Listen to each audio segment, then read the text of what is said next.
먼저 퀴즈를 하나 좀 내고 시작해 볼까요? 성경에 하나님이 말씀하면 뭐든지 다 순종하는 선지자가 있습니다. 누구게요?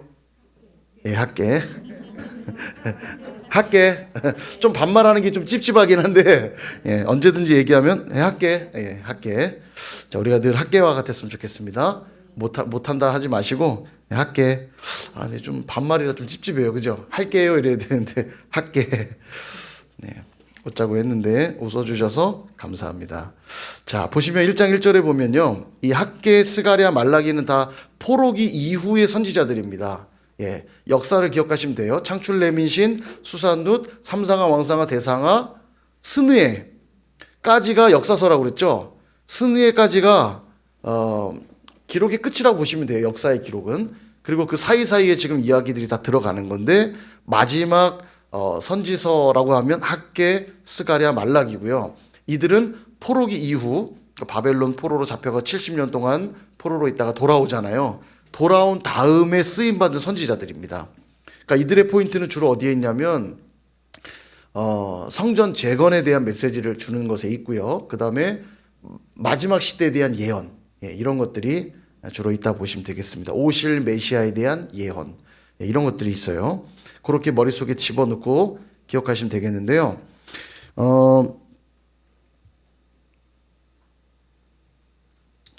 예, 학계는 당연히 그 주제가 성전 재건입니다. 예, 성전 재건이 핵심 주제라 보시면 되겠고요.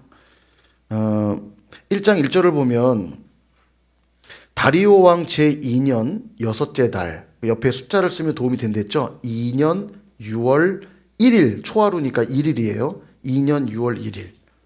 여섯째 달 곧 그 달 초하루. 2년 6월 1일. 다리오 왕 2년 6월 1일이에요. 이때 하나님이 말씀하신 거예요. 선지자 학계에게 성전 재건에 대한 메시지를 주신 건데, 이때가 어느 때냐면 에스라서 볼 때 말씀을 드렸는데 기억할지 모르겠어요. 수룹바벨을 중심으로 포로에서 돌아온 사람들이 성전 재건을 시작합니다. 시작하는데 방해 공작들이 있었다고 그랬죠. 방해 공작 때문에 어떤 방해 공작하냐면 반대하는 세력들이 문서를 써요. 페르시아 왕에게 문서를 씁니다. 이들이 반역하려고, 자기들 왕궁 지으려고 반역하는 무리들이 있습니다 하고 보내요. 이 편지를 받아든 페르시아 왕이 성전을 더 짓지 못하도록, 명령합니다. 성전을 못 지어요. 못 짓기 시작한 지 16년이 흐릅니다. 근데 16년쯤 되니까 사람이 그렇잖아요. 이게 처음에는 다시 시도도 아마 했을 텐데 16년이 지나고 나니까 그냥 삽니다. 성전이 기초만 놓이고 제대로 올라가지 않은 그때에 그들은 그냥 살아요. 예, 상태가 지금 그런 상태인 거예요. 성전을 그냥 내팽개치고 자기 삶을 그냥 살아갑니다. 그게 16년간 성전이 중지되어 있다가 다리오 왕 제2년 6월 1일에 선지자 학계에게 하나님 말씀이 임해요. 그리고는 1장 1절에 계속 보시면 선지자 학계로 말미암아 스알디엘의 아들 유다 총독 수룹바벨, 수룹바벨이 중심이 돼서 성전 재건했다고 했죠. 총독 수룹바벨과 여호사닥의 아들 대제사장 여호수아, 대제사장 여호수아, 이 두 사람이 앞장서서 성전 재건을 했는데 성전이 재건되지 못하자 두 사람에게 말씀을 전하라는 거예요. 어떤 얘기를 전하냐? 4절에 보면 이 성전이 황폐하였거늘 너희가 이때 판벽한 집에 거주하는 게 옳으냐? 너희들만 좋은 집에 사는 게 옳으냐? 이 얘기예요. 그러므로 5절 이제 만군의 여호와가 이같이 말하노니 너희는 너희 행위를 살필지니라. 자, 이제 무서운 말씀이 계속됩니다. 6절 너희가 많이 뿌릴지라도 수확이 적으며 먹을지라도 배부르지 못하며 마실지라도 흡족하지 못하며 입어도 따뜻하지 못하며 일꾼이 삭슬 받아도 그것을 구멍 뚫어진 전대에 넣음이 되느니라.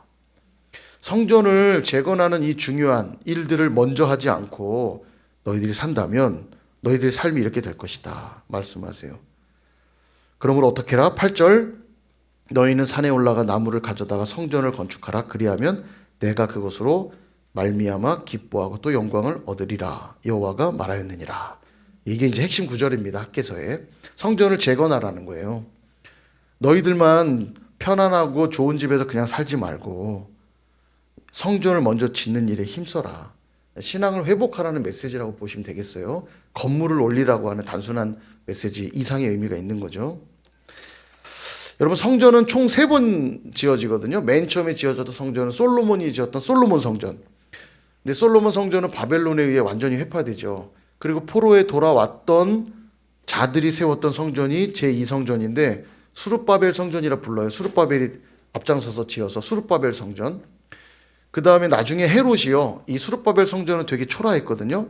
솔로몬 성전에 비하면 되게 초라했는데 유대인들의 환심을 살려고 나중에 헤롯이 이 수룹바벨 성전을 증개축합니다. 막 크게 다시 지어요. 그래서 제3성전이라 불리는 게 헤롯 성전인데 이 헤롯 성전도 언제 완전히 다 파괴되냐면 AD 70년 티투스 장군에 의해서 로마에 의해 완전히 예루살렘이 함락되고 성전이 완전히 회파가 됩니다. 그래서 성전은 총 3번 있었다라는 것 정도 알고 계시면 도움이 될 것 같아요. 자, 그래서 성전 재건을 시작합니다. 하나님의 격려의 말씀을 듣고. 자, 그래서 언제 완성되냐면 2년 6월 1일 날 말씀을 받고 시작하잖아요. 근데 이 공사 시작이 언제 이루어지냐면 1장 15절을 보면 나와요. 그때는 다리오 왕 제2년 여섯째 달 24일. 그러니까 옆에 2년 6월 24일. 다리오 2년 6월 24일 날 공사가 시작돼요. 방해 세력들이 없었기 때문에 시작했을까요?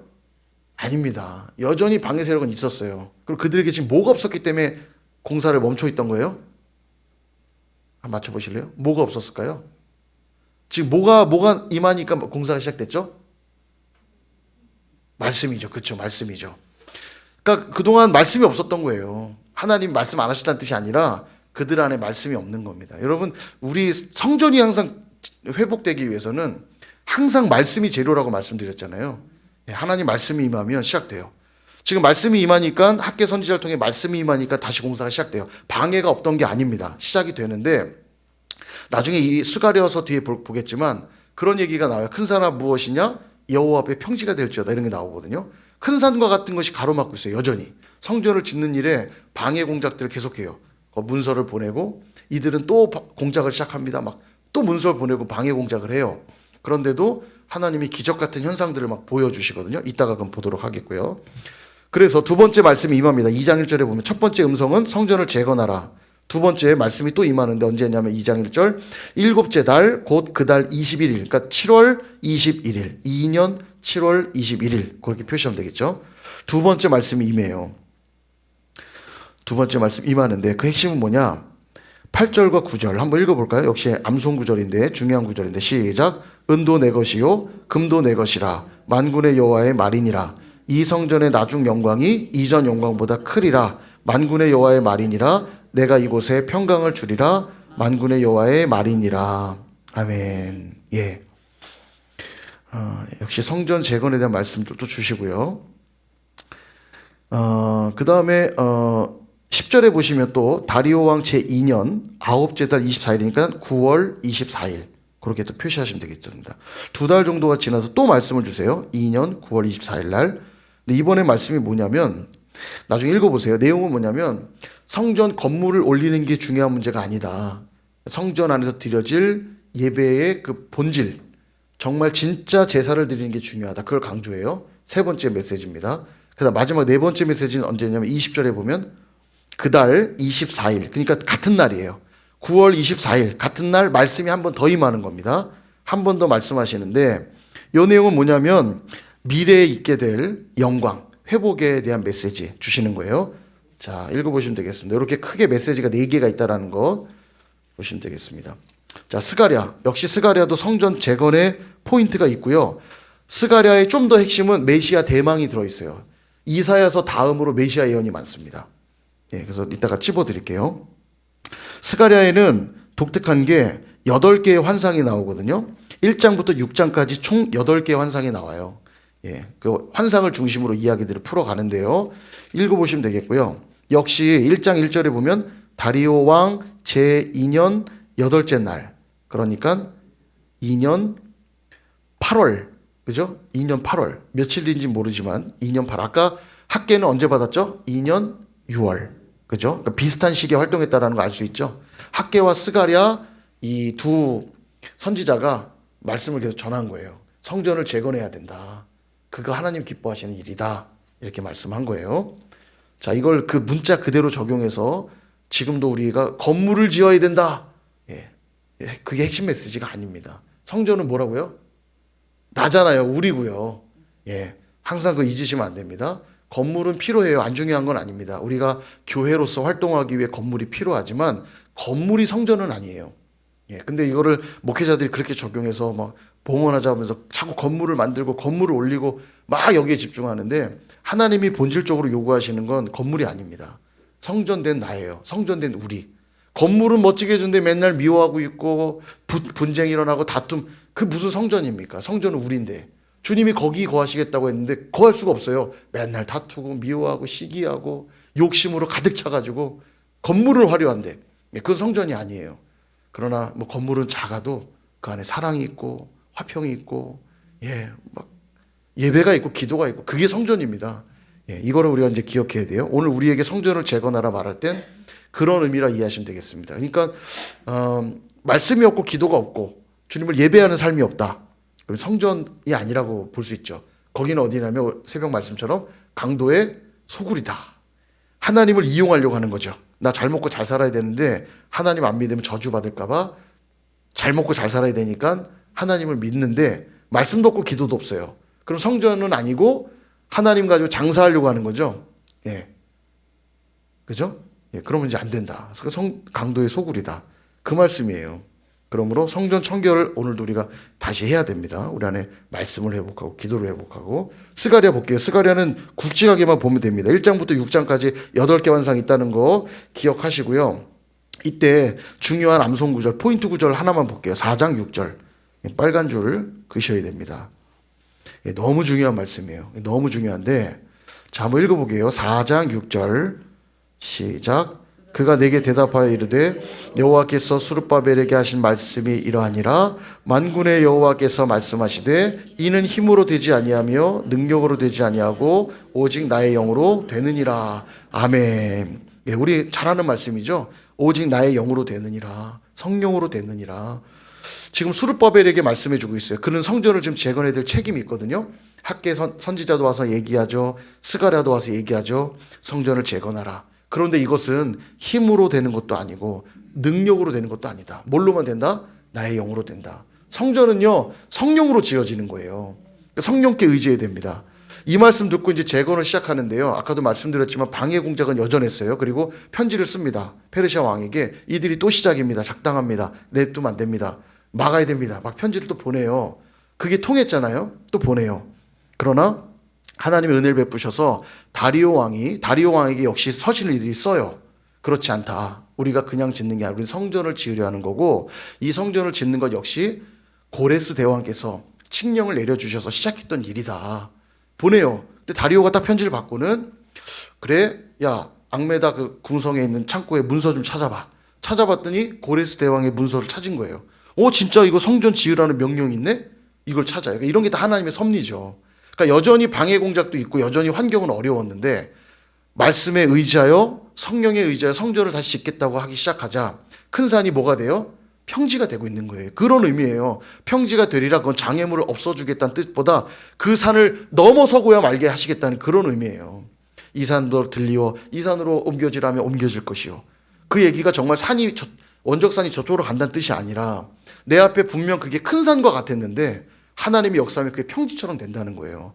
넘어서고도 남는 거예요. 그래서 우리에게 정말 필요한 게 뭐냐? 환경의 문제 아닙니다. 우리에게 필요한 건 뭐냐면 성령의 감동이에요. 이 감동이 너무너무 중요해요. 고레스가 하나님의 음성을 들 때도 하나님이 고레스에게 감동케 하사 그렇게 성경이 나오거든요. 그러니까 하나님이 늘 일하시는 방식이에요. 헌신할 때도 그래요. 그냥 아무 생각 없이 하지 않습니다. 하나님이 막 감동 주시는 사람들은요. 그 감동 때문에 순종하지 않을 수가 없어요. 그러니까 막 헌금도 막 하고요. 헌신도 막 하고요. 성령이 감동하게 하실 때 안 될 줄 알았는데 돼요. 우리가 그래서 성령의 감동으로 성전은 지어지는 거고 하나님의 역사가 일어나는 겁니다. 그럴 때 그게 진짜 간증이고 그게 스토리죠. 내 앞에 큰 산이 있었는데 하나님이 명령하자. 큰 산아 무엇이냐? 여호와 앞에 평지가 될지어다. 그 말이 어디 나오나 한번 볼까요? 제가 아주 자주 저도 기도하는 붙드는 말씀 중에 하나인데요. 자, 7절입니다. 바로 뒤에. 자, 한번 읽어볼까요? 시작. 큰 산아 내가 무엇이냐? 내가 스룹바벨 앞에서 평지가 되리라. 그가 머릿돌을 내놓을 때에 무리가 외치기를 은총이 그에게 있을지어다 하리라 하셨고. 아멘. 큰 산아 네가 무엇이냐? 수르바벨 앞에서 평지가 되리라. 여러분 이거 늘 기도하세요. 큰 산아 내가 무엇이냐? 여호와 앞에서 평지가 될지어다. 내 앞에서 평지가 될지어다. 선포하셔요. 그러면 이전에는 그렇게 넘지 못할 산처럼 보였던 것이 하나님이 감동만 주시면요, 보여요. 이게 믿음의 역사입니다. 믿음은 바라는 것들의 실상에 보지 못하는 게 증거잖아요. 전에는 그게 안 믿어졌는데 믿음 딱 주시면 될 것 같아요. 막 그게 정말 막 내 앞에 이미 와 있는 것처럼 보여지는 거라고요. 그래서 이게 필요합니다. 기도할 때 이렇게 기도하세요. 하나님의 영으로만 되는 걸 믿습니다. 하나님, 오늘도 내 앞에 있는, 우리 가정에 있는, 직장에 있는 이 큰 산과 같은 문제들 주께 맡기면서 선포하세요. 큰 산아 내가 무엇이냐? 여호와 앞에서 평지가 될지어다. 예. 제가 이제 말했으니까 앞으로 제가 여기서 기도하면 들리실 거예요. 이제 저 기도였구나. 제가 늘 이 말씀 붙들고 기도합니다. 하나님, 우리 선일교회 앞에 하나님 역사하실 줄 믿습니다. 큰 산아 내가 무엇이냐? 다 평지가 될지어다. 하나님, 우리 모든 선일의 성도들로 하여금 성령에 감동케 하사 하나님의 일하심을 보게 하시고 기도하셔야 돼요. 이렇게 기적이 일어납니다. 자, 그 다음 쭉 넘어가서 어디로 가시냐면 7장과 8장은 뭐 4가지 메시지가 있는데 보시면 되겠고요. 9장 9절. 9장 9절에 역시 빨간 줄 한번 표시하시면 좋겠고요. 이게 이제 메시아 예언입니다. 아까 4장 6절 나의 영으로만 되느니라도 메시아 예언이고요. 성령이 오셔야만 된다고 했잖아요. 예수님이. 그것 또한 메시아 예언이고, 두 번째 9장 9절 우리 이번 종료주일 때 본 말씀이죠. 시온아 따라 크게 기뻐할지어다. 예루살렘에 따라 즐거이 부를지어다. 왕이 내게 임하시나니 그는 공의로 오시며 구원을 베푸시며 겸손하여서 나귀를 타시나니 나귀의 작은 것 곧 나귀 새끼니라. 나귀를 타고 오신다는 메시지가 이미 이때, 이게 말씀이 참 놀랍잖아요. 이미 예언하고 계셨고 예수님이 말씀 그대로 나귀 새끼를 타고 입성하셨어요. 예, 말씀이 이게요 놀랍습니다. 누가 한 사람이 그냥 소설처럼 쓴 게 아니에요. 물론 한 사람이 썼죠. 우리 성령님이 쓰신 거죠. 예. 자, 그 다음 11장으로 가볼게요. 11장 12절과 13절 또 메시아 예언입니다. 이게 빨간 줄로 한번 표시하시고 12절 13절 여기 보면 내가 그들에게 이르되 너희가 좋게 여기거든 내 품삯을 내게 주고 그렇지 아니하거든 그만두라. 그들이 곧 은 30개를 달아서 내 품삯을 삼은지라. 은 30개 어디서 보신 얘기 같죠 이게요? 그들이 은 30개를 달아 내 품삯을 삼았대요. 예. 예수님을 팔았을 때 가룟 유다 받은 금액이 은 30이었죠. 예. 여기 예언이 되어 있습니다. 이렇게. 그리고 또 13절도 예언된 내용이죠.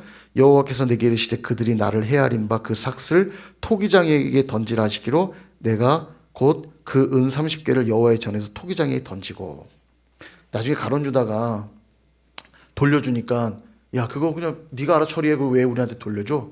근데 그가 그 돈을 토기장에 받아 던지고 나중에 그는 자살해 죽죠.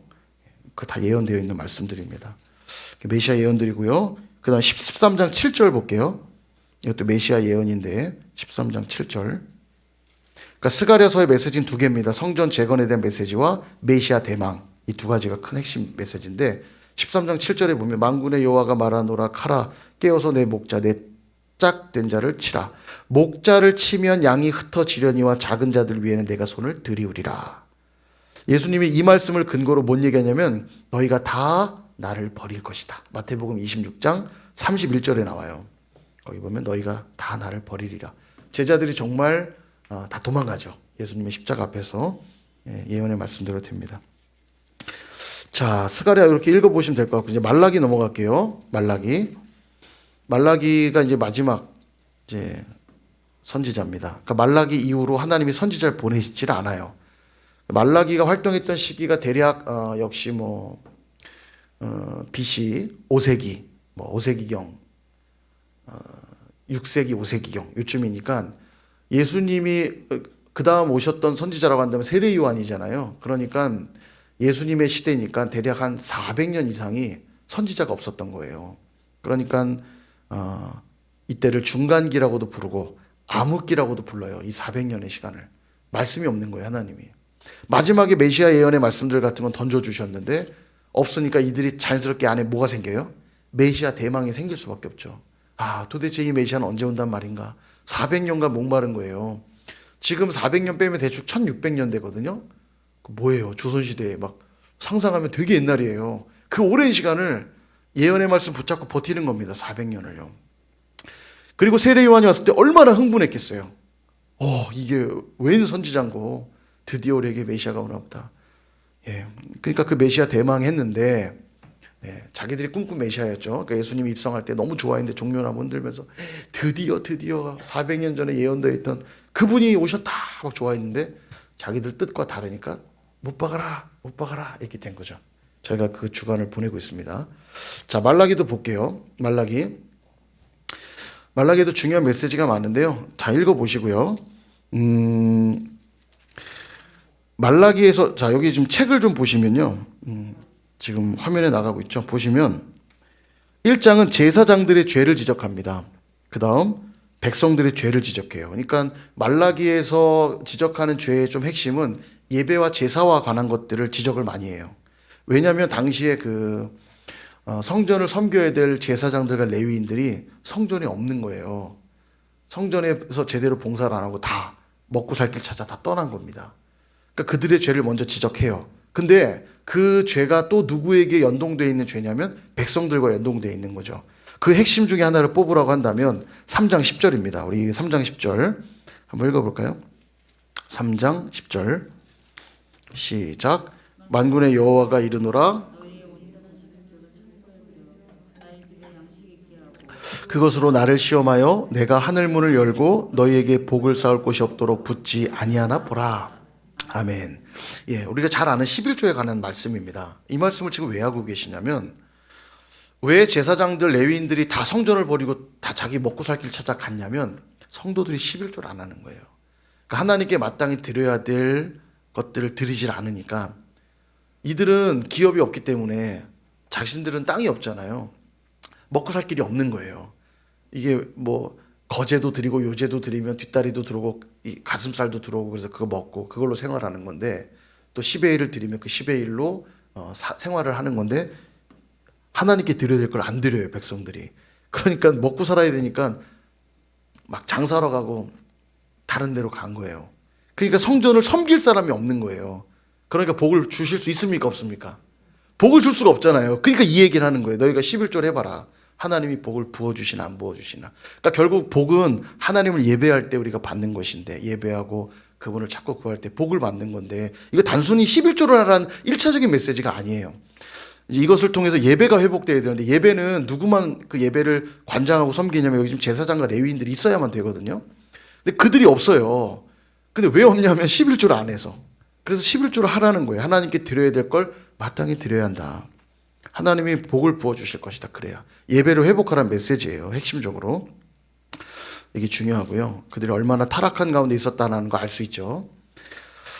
자, 그 다음에 오늘날의 시대와도 크게 다르지 않은 것 같아서 저희가 좀 돌아볼 필요가 있을 것 같은데요.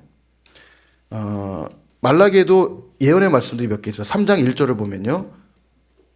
만군의 여호와가 이르노라 보라 내가 내 사자를 보내리니 이 사자가 누구냐면 세례 요한입니다. 내 사자를 보내리니 그가 내 앞에서 길을 준비할 것이요 또 너희가 구하는 바 주가 갑자기 그의 성전에 임하시리니 곧 너희가 사모하는 바 언약의 사자가 임하실 것이다. 언약의 사자는 누굴까요? 예수님이죠. 약속된 그분이 오실 거라는 거예요. 이 약속된 사자, 언약의 사자가 오기 전에 사자를 먼저 보낼 것이다. 그는 세례 요한이고 세례 요한의 뒤에 이어 예수님이 올 거란 예언이 여기도 있는 거죠. 자, 또 하나는 4장 5절과 6절 마지막 말씀인데 여기도 이제 또 예언의 말씀이 있어요. 자, 여기 한번 읽어볼까요? 시작. 보라 여호와의 크고 두려운 날이 이르기 전에 내가 선지자 엘리야를 너희에게 보내리니 그가 아버지의 마음을 자녀에게로 돌이키게 하고 자녀들의 마음을 그들의 아버지에게로 돌이키게 하리라. 돌이키지 아니하면 두렵건대 내가 와서 저주로 그 땅을 칠까 하노라 하시니라. 아멘. 자, 누가 온대요? 여호와의 크고 두려운 날. 소선지서의 핵심 키워드 중에 하나가 여호와의 날이라고 그랬잖아요. 심판의 날, 구원의 날. 그날이 이르기 전에 먼저 누가 오냐면 선지자 엘리야가 올 거래요. 엘리야가 왔을까요, 안 왔을까요? 엘리야가 왔죠. 그게 누구냐면 세례 요한입니다. 세례 요한. 예수님이 나중에 그 말씀 풀어주죠. 세례 요한이 바로 그 엘리야다. 그렇게 얘기를 해주세요. 그러니까 예언이 성취된 거예요. 세례 요한이 예수님의 앞서온 사자가 맞고요. 예수님이 바로 그 언약의 사자라는 거죠. 메시아로 오셨다라는 것 이미 성경이 여러 곳에서 반증하고 있고요. 그 예수님으로만 우리가 구원을 얻을 수 있고 그 예수님으로만 하나님께 나아갈 수 있다. 성경이 명확히 밝히고 있습니다.